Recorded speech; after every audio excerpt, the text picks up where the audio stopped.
It's been fantastic. I think we wanted to come back and make this film because they're such brilliant characters. They're such live wires, both of them.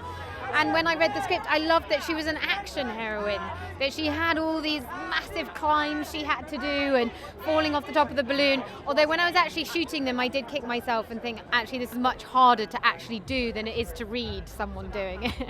Your character has many different layers to it because she's very emotional and vulnerable, obviously with what happened with her husband, but she's also very strong in her convictions as well. She must have been such a great character to play, and have you learned anything from that role? Yeah, I did. I think she's such a wild cat, and I think I'm probably someone who's can be a bit more trepidatious. And from her, I learned just throw caution to the wind and go for it. You know, she has a wonderful kind of easiness and just doesn't care too much. Actually, she's not too self-conscious.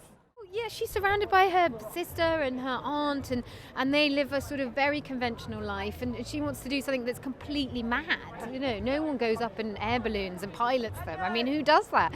So she's having to push against all the confines of Victorian society, and I think you really get that in the film when you see, you know, that her sister and her aunt are all trussed up in these costumes, and she's just floating in, you know, 30,000 feet up, and you realise, gosh, what a brave woman she was.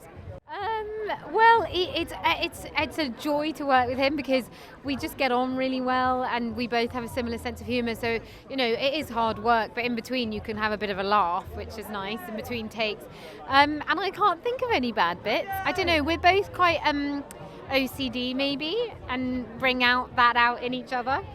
I love just all the action and doing the stuff on the balloon, falling off, and I remember it was such an amazing shot, and my hair was covered in icicles, and there's a shot of her just falling down, and then George, the cameraman, he loved the hair getting trapped on the balloon and the sound, this scratching sound. I think that's one of my favourites. And your fingers, they looked so sore in the film when you were doing it. It just felt so realistic, didn't it? It's like you took us on the journey with you. I know. Well, they're actually, the prosthetics was hours and working out, you know, the timing of everything.